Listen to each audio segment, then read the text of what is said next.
अगर खोकर फैमिली अगर उनको फाइनेंशियली सपोर्ट करती है तो देखें जी, माजरत के साथ, लेकिन हम तरीके इंसाफ की तरह अब ज़कात के पैसे इकट्ठे करके तो नहीं जमात के ऊपर लगा सकते, ठीक है कि नहीं। अब मेरी तो खुली तनकीद है इसके ऊपर। पंजाब में ये पाकिस्तान मुस्लिम लीग नून के इन्वेस्टर हैं। जितने भी जलसे होते हैं, रैलीज़ होती हैं, कंटेनर्स अगर जाने हैं उन जलसों में तो वो खोखर फैमिली के यूज़ होंगे। अगर कोई पैसे लगने हैं तशहीर के लिए वो खोखर फैमिली के यूज़ होंगे। क्या यही वजह से आपको पीएमएलएन में प्रायोरिटी दी जाती है कि आप पीएमएलएन के इन्वेस्टर हैं? पार्टी का ना एक हुस्न होता है, वो हुस्न ये है कि पार्टी एक गुलदस्ता इकट्ठा करती है और अगर उसमें सारे ही गुलाब के लगा लें तो उस तरह से मज़ा नहीं आता। गुलदस्ते का मतलब ही ये है कि एक अगर गुलाब का है, एक दूसरा होगा, एक तीसरा होगा, तो तब ही वो गुलदस्ता खूबसूरत लगता है। जमात भी ऐसे ही सजती है। कोई आपको फाइनेंशियली स्ट्रांग बंदे मिल जाते हैं, जरूर रखें। कुछ लोग आपको ऐसे मिलते हैं जो पब्लिक के अंदर बहुत बिजी राय रखते हैं, उनको रखें। तीसरा वो जो आपके लिए मर मिटने को तैयार हो, आपके जाले हो, वो भी इकट्ठे करें। चौथा वो होते हैं कि जो आपको अच्छे मशवरे देते हैं, शरीफ लोग होते हैं, वो कहते हैं कि जी सब्र से, तहम्मुल से, वो भी होते हैं। तो मेरे ख्याल में ये एक खूबसूरती है जमात की, और हमारी जमात को भी अगर समझती है कि अगर खोकर फैमिली अगर उनको फाइनेंशियली सपोर्ट करती है तो देखें जी, माजरत के साथ, लेकिन हम तरीके इंसाफ की तरह अब ज़कात के पैसे इकट्ठे करके तो नहीं जमात के ऊपर लगा सकते, ठीक है कि नहीं। अब मेरी तो खुली तनकीद है इसके ऊपर। नहीं, उनकी तो मुकम्मल तौर पे एक मैनिफेस्टो था जिसमें जो ओवरसीज़ लोग थे वो फंडिंग के देते थे, तो वो ज़कात तो ना हुई। नहीं, हमारी बहुत सारी जो इनके जो शौकत खानम के पैसे हैं, ये यकीन माने इनके जलसों में भी लगते रहे। इनको जो लोग ना देखें, इस बात में कोई शक नहीं है मुझे बताने में कि लोग क्योंकि एक पुराना दायरा है और लोगों को एतमाद है कि शौकत खानम के थ्रू जो पैसे जाते हैं गरीबों को जाते हैं, लेकिन उन बेचारों को नहीं पता कि उनकी मेजॉरिटी पैसे ये पार्टी के ऊपर भी खर्च करते हैं, ठीक है जी। अब मेरे ख्याल में कि इनको इस चीज़ से परहेज़ करना चाहिए। लोग अगर आपके हस्पताल पे एतमाद करते हैं तो उस एतमाद को इनको ठेस नहीं पहुँचानी चाहिए। हमारी जमात ऐसा नहीं करती। हमारी जमात तो बल्कि देखें इनके मैंने हमेशा पीएमएलएन के बारे में सुना है कि वो हवा में तीर नहीं चलाते। ये आपने इतना स्वेट किस्म का इल्ज़ाम लगा दिया कि शौकत खानम की फंडिंग जो है वो जलसों में इस्तेमाल हो रही है। देखिए, आप शौकत खानम के पैसे अगर वो शख्स ने, ये मैं नहीं कह रहा, ये इमरान खान साहब का मैंने सुना था जिसपे उन्होंने कहा था कि उनकी जो बुक रिलीज हुई थी उसमें उन्होंने उस बुक के अंदर कहा था कि शौकत खानम के जो पैसे हैं वो जो फंडिंग के जरिए मैं कलेक्शन करता था वो मैंने जुए पे लगाया। याद है? जो शख्स एक ज़कात के पैसे जुए पे लगा सकता है तो क्या आप उसे ये उम्मीद नहीं रख सकते कि अपनी जमात पर लगाता होगा? क्योंकि अच्छा, देयर इज अ डिफरेंस। कुछ लोग डायरेक्टली शौकत खानम के अकाउंट में जमा कराते हैं, वो मोरलेस शौकत खानम पे लगते भी होंगे, लेकिन लोगों को बेचारों को ये नहीं पता कि जिन पैसों की मैं बात करता हूँ कि इतने इतने बड़े इन्वेस्टर्स हैं, लोग इतबार करते थे कि शौकत खानम में पैसे तो इमरान खान साहब को कैश और चेक जाते हैं। अब वो जो पैसे हैं ना, वो पैसे शौकत खानम में नहीं जाते, वो क्योंकि आप इतमाद करते हैं ना। मैं नहीं कहता कि लोग सिर्फ हम पे इतमाद करते हैं, लोग ज़ाहिर बात हर जमात के जो कायद होते हैं उस पर इतमाद करते हैं।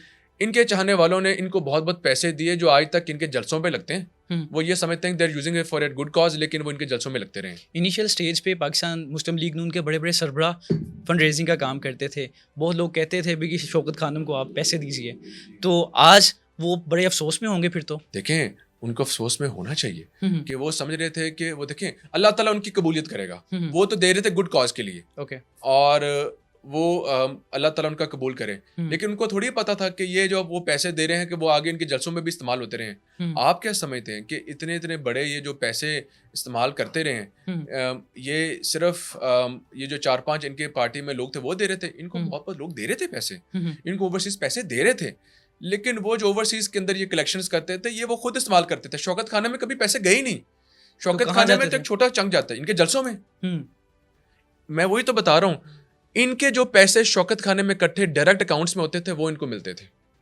इनके जो पैसे फंड रेजिंग में जो इनको लोग पैसे देते थे, अच्छा काफी लोग तो ऐसे हैं, इतने इतने शहनशाह लोग हैं जो इनको कैश में भी पैसे देते रहे, ठीक है ना। इनके पार्टी के अपने लोग जो इनकी जमातें छोड़ छोड़ के आए हैं वो बताते हैं कि सर पैसा तो लोग बड़ा बड़ा देते थे और आम लोग भी बहुत देते थे। पाकिस्तान के शहरी भी बहुत पैसा देते थे। शौकत खानम का एक नाम बन गया था, देखे ना, 3-4 दहाइयों से एक अस्पताल बना हुआ, तो वो कहते थे कि जनाब पैसे लोग बड़े बड़े इकट्ठे करते थे, गरीब गरीब लोग भी देते थे, यार 5-5 लाख ले लें शौकत खानम के लिए जा रहा है, लेकिन ये पैसे खुद के लिए इस्तेमाल करते रहे। ये मैं नहीं कह रहा, ये मुझे वो लोग कह रहे हैं कि जो तरीके इंसाफ छोड़ के आए हैं। अब ये सारी मौजू पिछले 5 मिनट में जो मैंने डिस्कस की है वो एक शौकत खानम के ऊपर हुई। इसका मतलब है कि इनकी जमात के पास अगर कुछ दिखाने के लिए है तो it is all about Shaukat Khanum. Shaukat Khanum अगर अस्पताल है तो क्या जो नवाज शरीफ कैंसर हॉस्पिटल है उसे 2 गुना बड़ा बनने जा रहा है, टू माई नॉलेज, ठीक है। 950 बेड का हॉस्पिटल है। अब एक बात तो मैं टीवी के सामने अलानिया कह सकता हूं, मैं वहां का रहने वाला हूं, कि शौकत खानम के अंदर मुफ्त इलाज नहीं होता सर। मुफ्त इलाज वो होता होगा जो इनकी सिफारिश से 1-2 पर्चियां जाती हूं, दैट इज इट। आप शौकत खानम आज रैंडमली जाएं, मास्क पहनो, जाके पूछें कि क्या वो कैंसर हॉस्पिटल में मुफ्त इलाज हो रहा है, आपको असलियत पता चल जाएगी। मैं नहीं जो कहूंगा, आपने प्लीज एक करना है एक शो, ठीक है, जो आपको पता चलेगा। Nawaz Sharif cancer hospital 950 bed का जो बनने जा रहा है, जो पाकिस्तान की तारीख में एक गिफ्ट होगा, हम उसके ऊपर सियासत नहीं करेंगे, ठीक है जी। आज इनके सियासत का दारोमदार एक हॉस्पिटल में होता है। यार जाने दें गुस्से को, यार tell the people what you have to show. आज अगर फैसल आपके सामने आया ना, तो छोटी सी बात है, आवाम अब परफॉर्मेंस देखती है। आप अगर समझते हैं, अगर अभी आपने जिक्र किया कि मुस्लिम लीग नून तनकीद का निशाना है, तो वो तनकीद वो लोग करते होंगे जिन्होंने परफॉर्म नहीं करना। मेरे ख्याल में अगर आपने वैल्यूएट करना है मरियम नवाज साहिबा को, बाद में वैल्यूएट करें। एक काम करें, आप पिछले 5 साल के दौरा हुकूमत के जो लेबर के और स्पोर्ट्स डिपार्टमेंट के जो काम है वो मेरे सामने रख दें। एक पॉडकास्ट करते हैं और उनको भी बुलाएं, इनके जो 2 वजीर रहे, लेबर के और इनके स्पोर्ट्स के साहब का, उनसे पूछें कि जनाब क्या फैसल साहब ये दावा कर रहे हैं कि जो आपने 4 सालों में काम नहीं किया, मैंने वो 1 साल में किया है। चैलेंज इनको मैं देता हूं कि इन्होंने क्या 52 स्पोर्ट्स कम्प्लेक्सेस पूरे पंजाब में, जो मैं अल्हम्दुलिल्लाह इस साल में मैंने शुरू किए, क्या इन्होंने शुरू किए थे? क्या इन्होंने कंप्लीट किए थे? वीडियो मैं आपको भेजूंगा एहतशाम भाई, उसके अंदर स्पोर्ट्स कम्प्लेक्सेस जो शहबाज शरीफ के दौर में बने हुए थे ना, वो खंडर बने हुए हैं, खंडरात बने हुए हैं। मैंने कहा अच्छा, मैं समझता था बने नहीं है। मैं वजीर बना, मैंने जाके देखे, मुझे स्पोर्ट्स अफरान ने दिखाए, यार मैसिव कमाल कम्प्लेक्सेस बने हुए हैं। और जी बारिश टपक रही है, क्या जी ठेकेदार ने काम छोड़ दिए, क्या जी वो किसी ने ख्याल नहीं रखा, क्या जी रिहेबिलिटेट नहीं हुआ। ओ मैंने कहा यार खुदा का खौफ करो, मैंने 58 कॉम्प्लेक्सेस के लिए दोबारा सेम से पैसे मांगे, उनको रिहेबिलिटेट किया जा रहा है और उनको तैयार किया जा रहा है। टोटल 110 प्रोजेक्ट्स पूरे पंजाब के अंदर जा रहे हैं, 110, और ये कोई 300-300 रुपए के नहीं बन रहा, 15-15 करोड़ की एक स्कीम है। अच्छा फैसल भाई, हम इस पर डिस्कस करेंगे, लेकिन मैं आपके दूसरे तारुफ की तरफ जाऊंगा। दूसरा तारुफ है, बहुत सारे लोग खोखर फैमिली को सियासत में तो जानते हैं, लेकिन वो कहते हैं कि लाहौर में, ये बाकी लाहौर में सबसे बड़ा जो कब्जा माफिया है, बदकिस्मती के साथ वो खोखर फैमिली है। देखें, अगर आप खोखर फैमिली की बात करें तो आज शायद मैंने किसी प्रोग्राम में पहली बार इस बारे में बात करेंगे। लेट्स इवैल्यूएट, ठीक है जी। मैं तो कहता हूं कि आप किसी भी बरादरी को ना तनकीद ना करें। हर बरादरी में देयर आर ब्लैक शीप्स, काली भेड़ें हर बरादरी में होती है, जैसे हर कौम में होते हैं ना। वो सिर्फ आपकी फैमिली के बारे में बात कर रहे हैं, मैं बता रहा हूँ।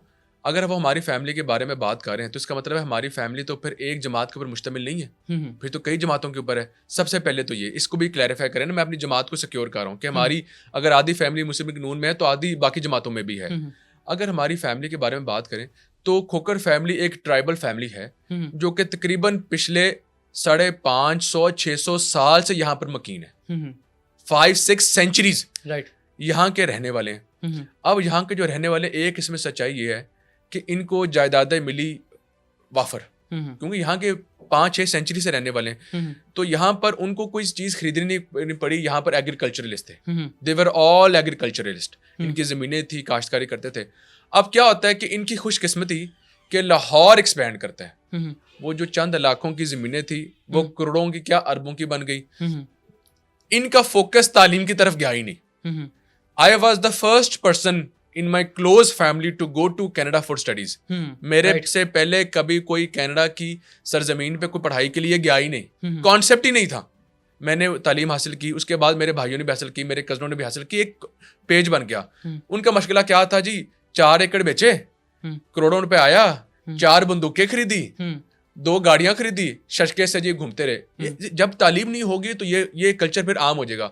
उन कल्चर के अंदर जब इनकी पजीराई ज्यादा थी खोखर फैमिली की, तो जाहिर बात है कि जब आपकी तालीम की कमी होगी तो लड़ाई झगड़े चलेंगे। तो फिर एक कॉन्सेप्ट बन गया कि यार ये तो फिर जी लड़ाई झगड़े वाले हैं। जब लड़ाई झगड़े का आपके माइंड में एक माइंडसेट बन जाता है तो जाहिर बात है फिर ये भी बन जाता है कि यार कि ये यहाँ पर तो काबिज हैं। काबिज तो वो करता है कि जो किसी की जमीन पे हो। हमारी जो बाओ अजदाद हैं वो तो यहाँ से सदियों से रह रहे हैं, तो अल्हम्दुलिल्लाह उसके बाद फिर जब तालीम आपकी तरफ हमारा रुझान ज़्यादा हुआ है तो ये चीज़ें बेहतर होगी। पहले तो कोई खोकर का नाम नहीं लिखवाता था। मेरे वालिद साहब और चचा ने, अफजल खोकर और सैफ खोकर ने नाम लिखवाना शुरू किया। आप पूरे पाकिस्तान में देख, वाई नॉट के 10 साल पहले कोई खोकर फैमिली का कोई बंदा कोई ब्यूरोक्रेट्स में नहीं था। वाई इज दैट के कोई बंदा सियासत में नहीं था, थे वो इस बात को डिस्कस